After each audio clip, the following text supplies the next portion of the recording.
오늘 말씀은 마태복음 1장 23절 말씀입니다.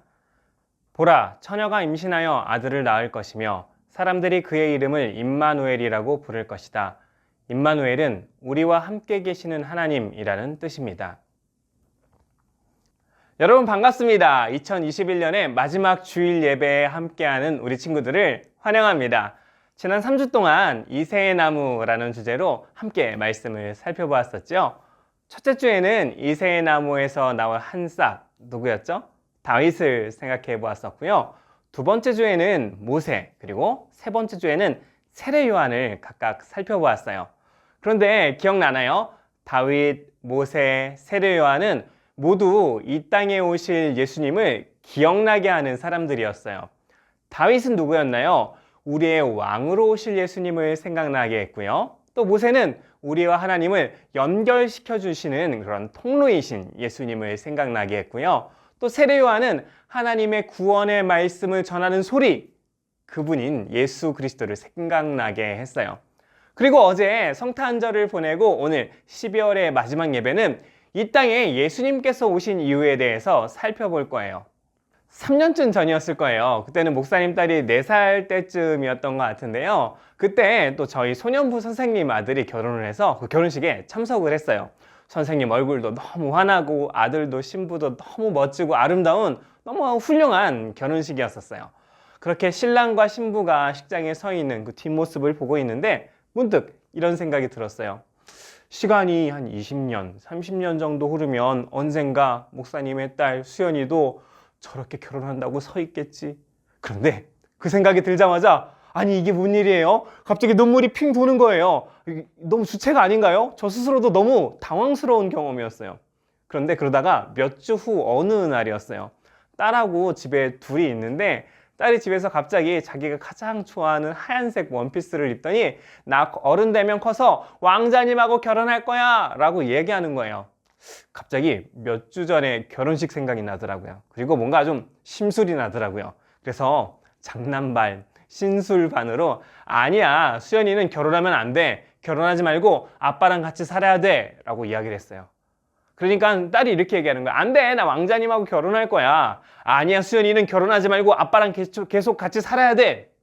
그런데 이 아이가 갑자기 손에 들고 있던 장난감을 바닥에 패대기 치더니 와, 그럼 난 누구랑 살라고 하면서 엄마, 아빠가 나 결혼하지 말래 하면서 대성통곡을 하는 거예요. 저는 이 아이의 반응이 너무 재밌었어요. 먼저는 결혼이라는 게 뭔지 벌써 4살밖에 안 됐는데 알고 있다는 사실이 너무 재밌었고요. 사랑하는 사람을 만나서 함께 살아야 한다는 사실을 벌써 안다는 것도 신기했어요. 4살짜리도 알고 있는 결혼은 왜 하는 걸까요? 함께 살기 위해서 하는 거죠. 왜 함께 살려고 하는 걸까요? 사랑하니까요. 사랑하니까 함께 하고 싶고 뭐 연애와 데이트로도 만날 수 있지만 그렇게는 뭐 일주일에 몇 번밖에 못 만나니까 아예 계속 함께 있고 싶어서 하는 것이 바로 결혼인 거죠. 오늘 말씀을 통해서 예수님께서 이 땅에 오신 이유를 살펴본다고 했는데 예수님께서 이 땅에 오신 이유가 바로 우리가 결혼하는 이유와 매우 비슷해요. 결혼을 왜 한다고요? 함께 하고 싶어서. 그렇다면 예수님이 이 땅에 오신 이유는 무엇일까요?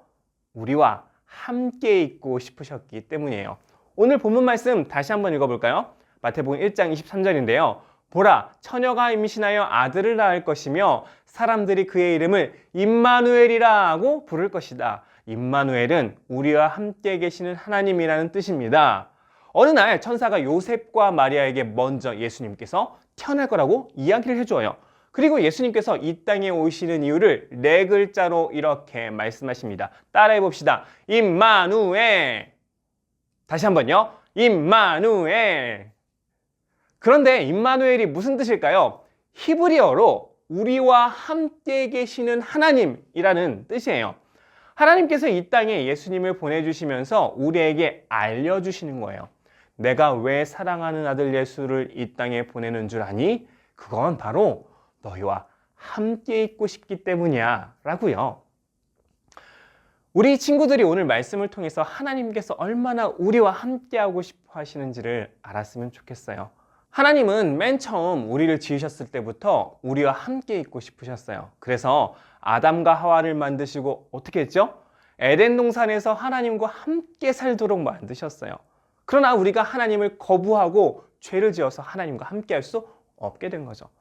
그런데도 하나님께서는 포기하지 않으셨어요. 이번에는 노아를 선택해서 하나님과 함께하는 민족을 새롭게 만들고 싶으셨어요. 그러나 노아의 자손들도 죄를 짓고 하나님을 떠나버리게 되죠. 하나님께서는 그래도 포기하지 않으십니다. 아브라함을 택해서 하나님의 민족을 세워도 보고 또 모세를 세우셔서 이스라엘을 이집트로 탈출시켜도 보셨지만 그때마다 사람들은 하나님을 떠났어요. 하나님의 마음이 어땠을까요? 괴로우셨을 거예요. 내 사랑하는 백성과 함께하고 싶은데 그들이 자꾸 죄를 짓고 하나님과 멀어지게 되니까요. 그래서 결심하십니다. 직접 인간들 사이로 들어가시기로요. 아예 사람의 몸을 입고 사람이 되어서 우리 가운데 계시기로 결정하신 거예요. 그리고 하나님께서는 사람이 직접 되셔서 우리 가운데 오셨습니다. 하나님이 우리 가운데 오셔서 함께 하신 것입니다. 그분이 누굴까요? 바로 예수 그리스도인 거죠. 그리고 우리와 영원히 함께 할 수 있도록 놀라운 일을 행하십니다. 무엇일까요? 바로 십자가를 지신 것입니다. 예수님께서 십자가를 지신 이유가 무엇일까요? 죄 때문에 우리가 하나님과 함께 할 수가 없으니까 예수님께서 십자가에서 죽으심으로 우리가 영원히 하나님과 함께 할 수 있게 하신 거예요. 그러니까 예수님이 우리 가운데 오셨다라는 임마누엘, 이 소식은 어떤 소식입니까? 여러분도 예수님과 함께 할 수 있다는 소식이에요. 여러분이 예수님의 이름을 믿으면 지금까지 어떤 죄를 지었든지 무슨 악행을 했든지 하나님과 함께 할 수 있게 된다는 기쁜 소식이에요. 여러분이 꼭 기억해야 될 것이 한 가지 있어요. 예수님께서 이 땅에 왜 오셨습니까? 임마누엘, 여러분과 함께 하기 위해서입니다. 그렇다면 이제 우리는 어떻게 살아야 할까요? 예수님과 함께 살아야 합니다. 그렇다면 우리가 예수님과 함께 산다는 것, 이것은 어떤 의미일까요? 예수님과 함께 산다는 것은 첫째로 예수님 중심으로 사는 거예요. 목사님이 결혼을 해보니까 삶의 패턴이 이전하고 많이 달라지더라고요. 이전까지는 저 혼자 사니까 제가 선택의 중심이었어요. 저녁에 뭘 먹을지, 영화는 뭘 볼지, 휴일에는 뭘 하고 싶을지 그냥 제가 하고 싶은 대로 제가 고르면 되는 거예요. 그런데 결혼을 하고 아내가 생기고 아이가 생기다 보니까 생활의 중심에는 함께 사는 사람들이 있게 되더라고요. 저희 딸이 지금 태권도장에 다니는데요. 며칠 전 딸이 다니는 태권도장에 코로나 확진자가 다녀갔다는 연락이 왔어요. 여러분도 비슷한 경험 요즘엔 한 번씩 다 있죠? 그럼 어떻게 해야 되나요? 딸을 또 이제 선별진료소에 데려가서 검사를 받고 검사 결과가 나올 때까지 어린이집에 가면 안 되잖아요. 그럼 어떻게 해야 돼요? 아직 아이가 7살밖에 안 됐으니까 혼자 집에 있을 수 없잖아요. 그러니까 저나 아내가 아이를 하루 종일 돌보아야 하는 거예요. 그런데 아이 엄마가 친구랑 약속이 먼저 잡혀 있으니 나는 그 약속이 먼저다. 오늘은 혼자 집에 있도록 해라. 이렇게 말할 수 있을까요? 말도 안 되죠. 아빠는 오늘 영화 보기로 예약을 이미 했으니 너 혼자 집에 있어라. 이렇게 말할 수 있는 아빠가 있을까요? 아니에요. 내 약속, 내가 해야 할 일, 내가 하고 싶은 일은 하나도 중요한 게 아니에요. 함께 사는 가족이 내 삶의 중심이 되는 거예요. 결혼을 하고 가족을 이루어 함께 산다는 것은 함께 사는 사람을 중심으로 살아간다는 거예요. 예수님이 우리와 함께 살고 싶어 하셔서 이 땅에 오셨다고 했죠? 우리는요, 예수님과 결혼한 신랑이자 신부와 같아요. 우리가 예수님과 함께 산다는 것은요, 우리가 예수님 중심으로 살아간다는 것을 의미해요. 내가 하고 싶은 대로, 내 마음대로 사는 것이 아니라 예수님이 어떻게 생각하실지, 예수님의 마음이 어떨지 생각하면서 살아가는 거예요. 그래서 로마서 14장 8절에서 이렇게 이야기하죠. 우리가 산다면 그것은 주님을 위해서 사는 것이고 죽는다면 주님을 위해서 죽는 것입니다. 그러므로 살든지 죽든지 우리는 주님의 것입니다. 주님과 함께 산다는 것은 주님을 위해서 산다는 거예요. 한 해를 마무리하면서 내년에는 예수님 중심으로 살기로 결단했으면 좋겠어요. 내가 하고 싶은 것보다, 내가 원하는 것보다 하나님께서 내게 원하시는 것이 무엇인지 생각하면서 하나님의 뜻대로 살기로 결단하는 우리 친구들이 되었으면 좋겠어요. 나와 함께 계신 예수님을 기억하면서 나보다 더 예수님을 생각하면서 살기로 결심했으면 좋겠어요. 따라해 봅시다. 예수님 중심으로 살아가겠습니다. 두 번째, 예수님과 함께 산다는 것은 두 번째로 예수님과 마음을 나누며 산다는 거예요. 한번 상상해 보세요. 가족이 함께 모여서 살기는 하는데 일주일 내내 대화가 한마디도 없어요. 아빠도 그냥 집에서 혼자 일하고 엄마도 그냥 혼자 있고 자녀들도 각자 방에서 자기 하고 싶은 거 하면서 혼자 놀고 이 가정이 진짜 함께 사는 게 맞나요? 행복한 가정이 맞나요?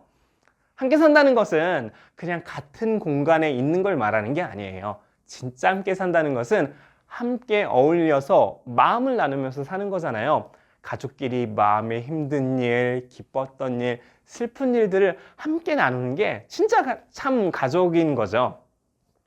예수님과 함께 산다는 것도 마찬가지예요. 그냥 일주일에 한 번 교회 가는 게 예수님과 함께 사는 게 아니에요. 아침에 어묵 한 번 했다고 그게 예수님하고 함께 사는 게 아니에요. 진짜 예수님하고 함께 산다는 게 뭐냐면요. 내 마음에 힘든 일, 슬픈 일, 괴로운 일, 기쁜 일들을 하나님과 수시로 나누면서 마음의 깊은 교제를 나누는 거예요. 목사님이 유학할 때 있었던 일이었는데요. 저희 학교에 한국 학생들이 좀 몇 명 있었어요. 저희 학교에 또 케냐에서 오신 한 선교사님이 계셨는데 그 선교사님께서 저희 한국 학생들을 매주 토요일마다 빈 강의실에서 성경 공부를 시켜주신다는 거예요. 그때 창세기를 공부하고 있었던 것 같은데요. 그날 주제가 마침 하나님과 함께하는 것이었던 것 같아요. 여느 때처럼 이렇게 동그란 테이블에 둘러 앉아서 친구들과 선교사님과 함께 성경 공부를 하고 있는데 모임을 인도하시던 선교사님께서 갑자기 이렇게 말씀하시는 거예요. 여러분, 일어나 봅시다. 그리고 걸어봅시다. 저와 친구들은 갑자기 성경 공부하다가 선교사님이 일어나 걷자고? 선교사님 갑자기 왜 이러시는지 어리둥절하면서 그래도 뭐 말씀하시니까 일어났죠. 그리고 왜 이러는 거지? 라고 생각하면서 빈 강의실을 그냥 걷기 시작했어요. 걸으면서도 도대체 지금 이게 뭐 하는 건지 이해가 되지 않았어요. 선교사님 좀 이상한 거 아니야? 라는 생각도 들었어요. 그런데 선교사님이 이번에는 이렇게 말씀하시는 거예요. 여러분, 이번에는 그냥 걷지 말고 예수님과 함께 걸어봅시다. 그냥 걷지 말고 예수님을 생각하며 예수님과 대화하며 한번 걸어봅시다. 그리고 어떻게 됐을까요? 저와 친구들은 말없이 빈 강의실을 걸으면서 속으로 예수님과 대화하기 시작했어요. 공부하면서 또 외국 생활하면서 슬펐던 일도 많았고 힘들었던 일들도 많고 괴로운 것도 많잖아요. 그 이야기들요 빈 강의실을 돌아다니면서 이야기하기 시작했어요. 그냥 아무 생각 없이 강의실을 걸을 때는 아무 생각이 없었잖아요. 그런데 예수님과 마음을 나누면서 빈 강의실을 걸어 다니니까 너무 행복하더라고요. 그리고 그때 깨달았던 마음이 아직도 마음에 선명하게 남아있어요. 아, 이게 바로 예수님과 함께하는 거구나. 예수님과 함께하는 게 어려운 게 아니에요. 가장 친한 친구처럼 가장 가까운 가족처럼 우리의 마음을 나누는 거예요. 일주일에 한 번 교회에 가서 기도하는 게 아니라 저녁 자기 전에 기도 시간까지 기다리는 게 아니라 지금 나와 함께 계신 예수님께 대화를 거는 거예요. 기쁠 때는 기쁘다고, 슬플 때는 슬프다고, 아플 때는 아프다고 수시로 이야기하는 거예요. 여러분도 예수님과 함께 한다는 것이 무엇인지 경험해 봤으면 좋겠어요. 매일매일 예수님을 생각하고 대화하면서 예수님과 마음을 나누어 보았으면 좋겠어요. 예수님께서 오늘 여러분에게 알려주시잖아요. 내가 너희와 함께하기 위해서 이 땅에 왔다고요. 이 시간 여러분의 마음을 예수님께서 두드리시는 거예요. 너랑 함께하고 싶어서 왔어. 나와 마음을 함께 나누자라고요. 그렇게 내년 한 해는 예수님과 깊이 마음을 나누는 좋은 친구가 주님과 되었으면 좋겠어요. 말씀을 정리하겠습니다. 예수님께서 이 땅에 오신 이유가 무엇인가요? 임마누엘, 우리와 함께하기 위해서였죠. 그리고 예수님과 함께한다는 것은 예수님을 중심으로 예수님과 마음을 나누며 산다는 것이에요. 내년 한 해는 우리와 함께하기 위해 이 땅에 오신 예수님을 기억하며 예수님 중심으로 예수님과 함께 마음을 나누며 사는 여러분이 되기를 축복합니다. 함께 기도하겠습니다. 사랑하는 하나님, 임마누엘로 이 땅에 예수님을 보내주시고 예수님께서 우리와 함께 할 수 있게 해주시니 감사드립니다. 하나님, 우리의 마음을 하나님께로 활짝 열어주셔서 어디에 있든지 무엇을 하든지 예수님 중심으로 생각하고 살아가는 우리가 될 수 있도록 함께하여 주시옵소서. 예수님과 날마다 우리와 함께 하신다는 사실들을 기억하면서 우리 마음에 있는 힘든 일, 아픈 일, 어려운 일들을 주님 앞에 언제든지 솔직하게 가지고 나가갈 수 있는 우리의 믿음들 주님께서 허락하여 주시옵소서. 함께해 주신 은혜 감사드리며 예수님 이름으로 기도했습니다. 아멘. 함께 주기도문 하시겠습니다. 하늘에 계신 우리 아버지여, 이름이 거룩히 여김을 받으시오며 나라의 임하옵시며 뜻이 하늘에서 이룬 것 같이 땅에서도 이루어지이다. 오늘날 우리에게 일용할 양식을 주옵시고 우리가 우리에게 죄 지은 자를 사하여 준 것 같이 우리 죄를 사하여 주옵시고 우리를 시험에 들게 하지 마옵시고 다만 악에서 구하옵소서.